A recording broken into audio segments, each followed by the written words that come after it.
My dad was tall. At a whopping 6'2", I inherited his stature and unathleticism. From the beginning of his life, he had everyone fooled, his height giving him a sort of appeared regality, refinement, and sportsmanship that in soul he never had. Yet I looked way more athletic and was often recruited to join teams that eventually asked me to walk out of the gym. It was this accidentally out loud thought of the power of height that shook Josie to her core.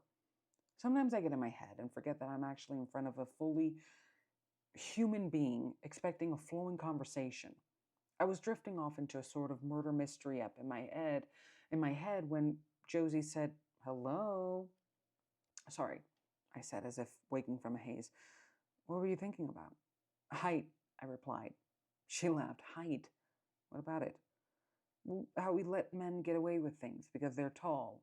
What if my father got away with having multiple families simply because he was tall and we all were a little superficial? Shut up, no way, she said in mutual rejection and wonder at my theory. It is always a disappointment when an ugly man on the outside is also on the in.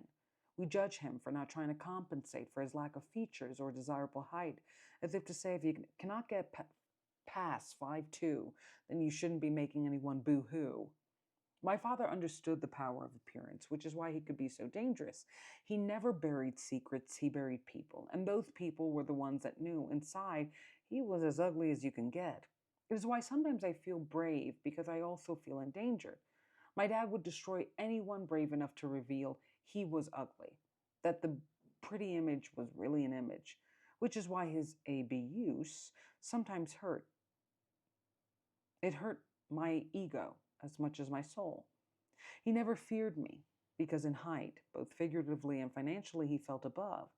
Thus, if I did not have his respect or fear, he could easily give me his pain. Think about it, I declared.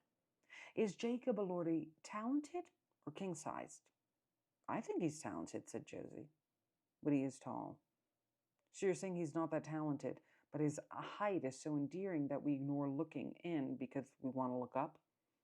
It's a point of discussion, I said with my eyes glaring at her with the name of her own tall Voldemort, Enrique.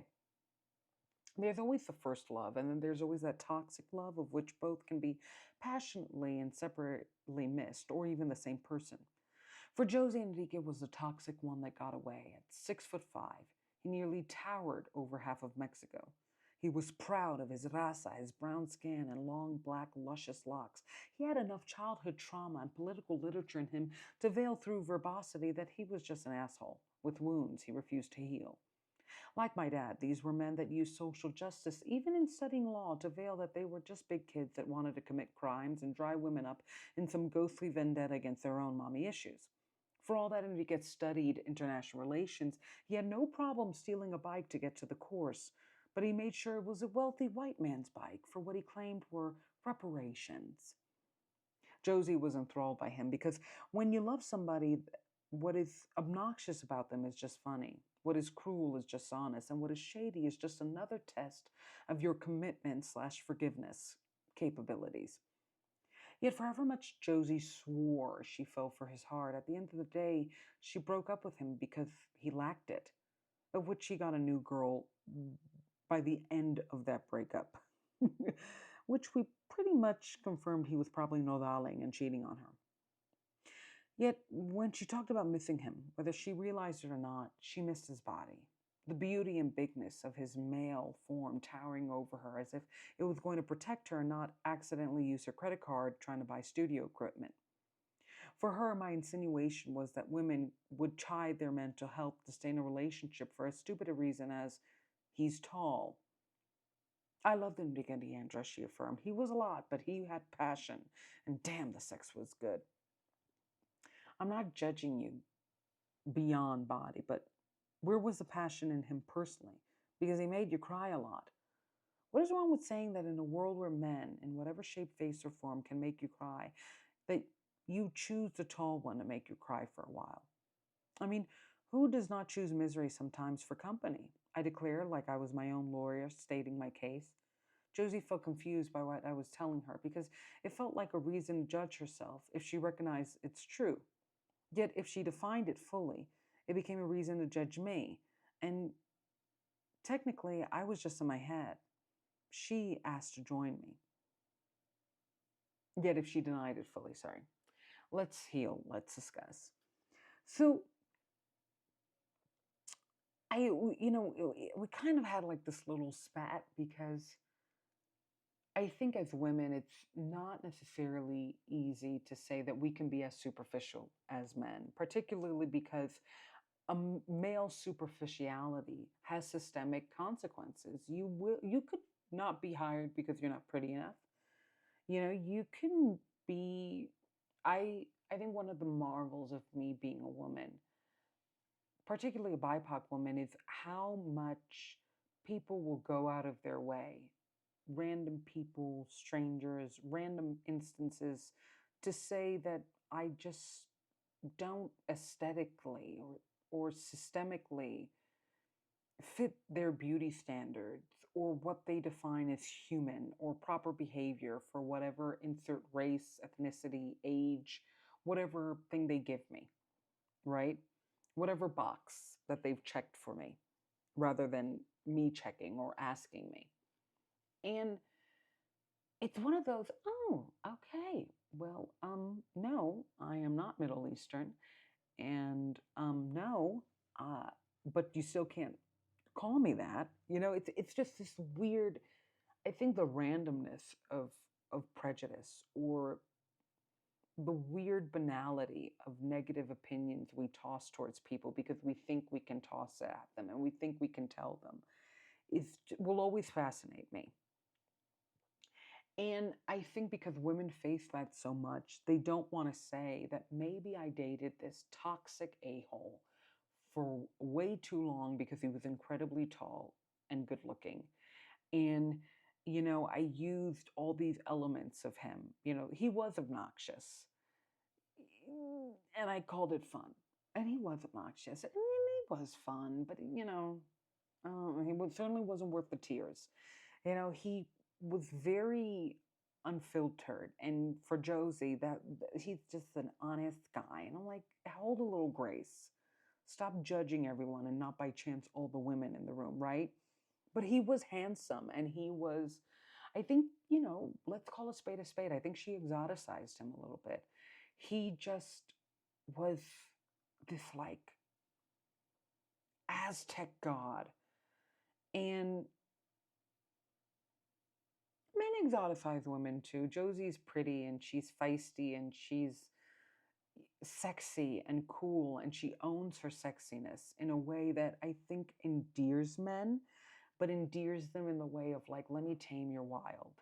I want to be the one that tames that wild horse kind of energy. So, and that was the dynamic of their relationship. Just two really dominant personalities trying to dominate each other while being extremely turned on by the other physically.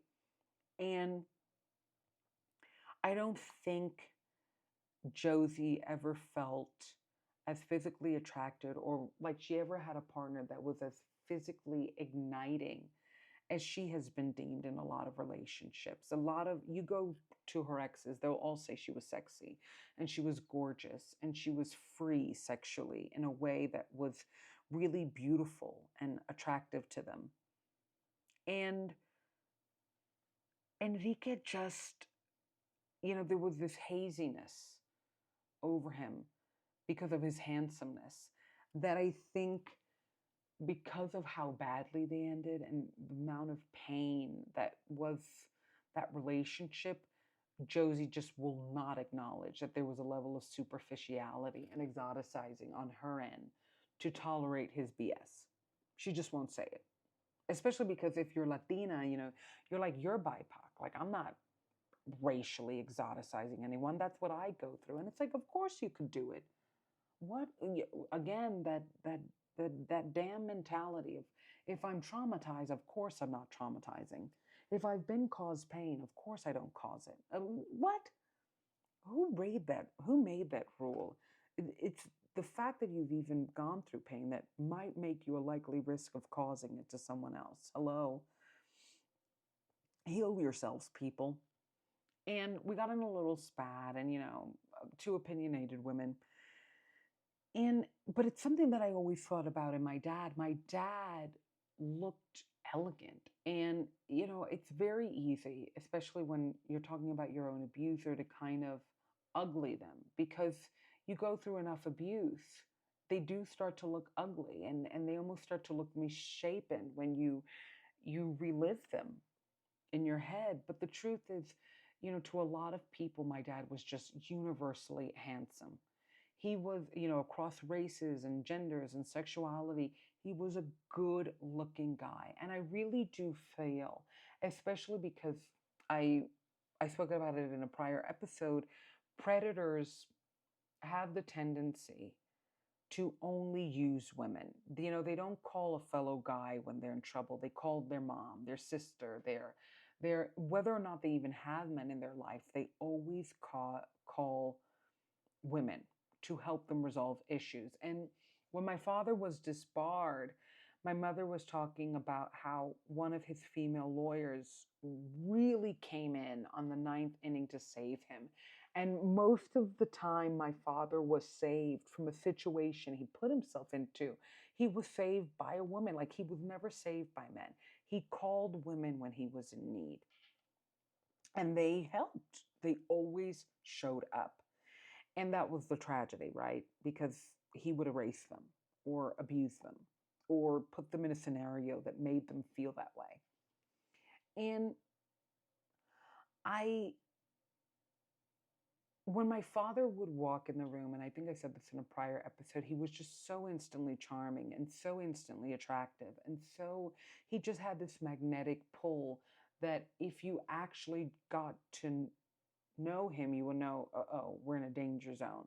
But he was good at keeping things superficial and magnetic and looking like a star without ever learning the private life, the tabloids, right? And I really do, I know it sounds ridiculous, but I do think his height made him mystifying. Like he towered over the room in personality and literally. And we were talking about, we're both big fans of 90 Day Fiance, and there's this guy called No Neck Ed. Whether he's actually called that in his private life, in the internet life, he is. And he was this guy, he had a handicap, and he had no neck, and he had a lot of spinal issues and walking issues, and the internet was absolutely insulted by how toxic and narcissistic he was because he was handicapped and he had no neck.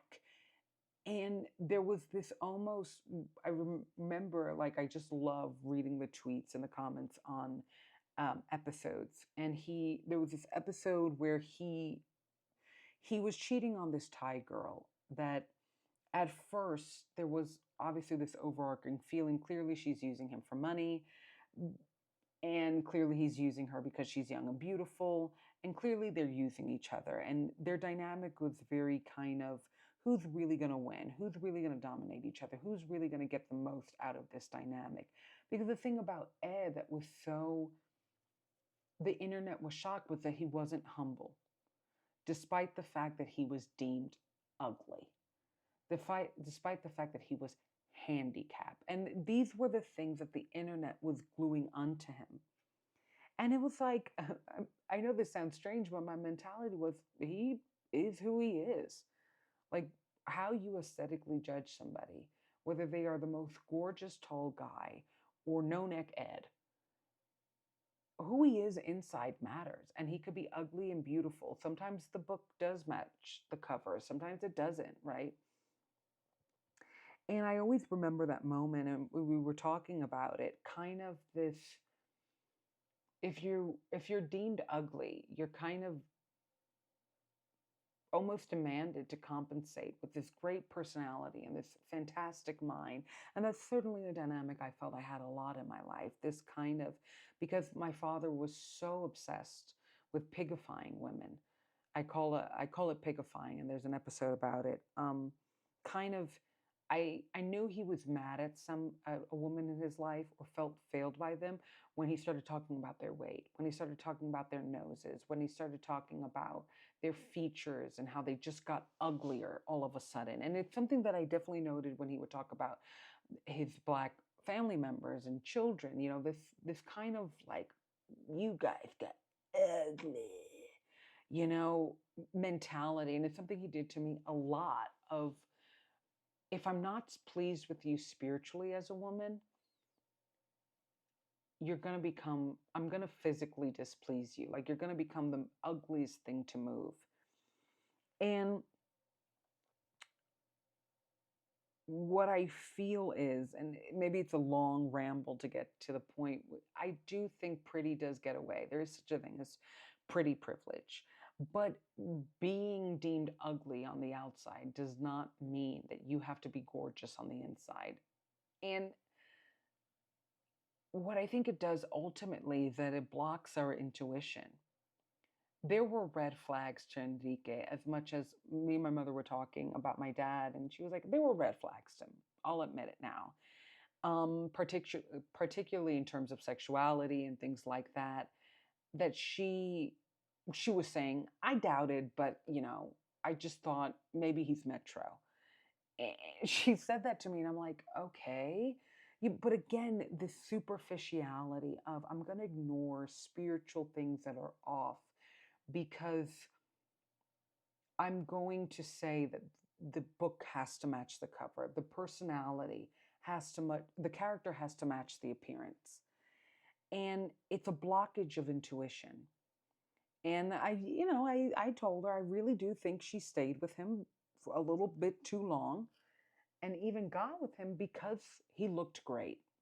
And she refused to believe that he wasn't because he looked it so well. And I think for a lot of women, sometimes we just, and maybe this goes for everybody, I think we all date at least once a really great looking person because we probably have 2 or 3 bad relationships with okay people, okay looking people at that. And it's like, well, F it. If it's all going to go downhill, let the ship be pretty. The Titanic was gorgeous before it hit the iceberg. Let me ride it, right? It sounds twisted, but we live in a very superficial world. And we cry that we wish there was depth, yet we always choose the beauty. Not on the inside, on the out. Hashtag Kardashians.